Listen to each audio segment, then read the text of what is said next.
Welcome to மாயா பஜார். நிர்மலா கஜேந்திரன். இன்றைக்கு நாம் பார்க்கும் ரெசிபி அவரைக்காய் பொரியல். கடாயில் 2 டீஸ்பூன் நல்லெண்ணெய் விட்டுருக்கேன். காஞ்சிருச்சு. கடுகு 1/4 டீஸ்பூன் வெடிச்சிருச்சு.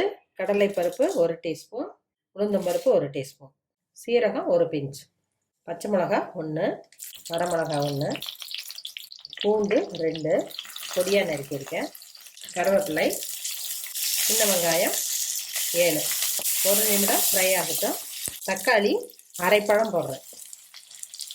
இது பொரியல் தான், இருந்தாலும் அவரைக்காயில் தக்காளி கொஞ்சம் சேர்றப்ப டேஸ்ட்டு கொடுக்கும். அவரைக்காயை கட் பண்ணி வச்சுருக்கேன், போட்டுருவேன். 2 நிமிடம் ஃப்ரை ஆகட்டும்.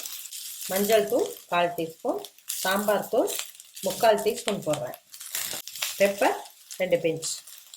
அவரைக்காய்க்கு கொஞ்சம் காரம் அதிகம் இருந்தால் தான் நல்லாயிருக்கும்.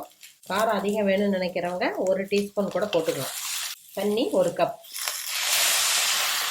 மூடி போட்டு மீடியம் ஃப்ளேமில் 3 மினிட்ஸ் வேகட்டும். ஒரு தடவை கிளறி விடுவோம்.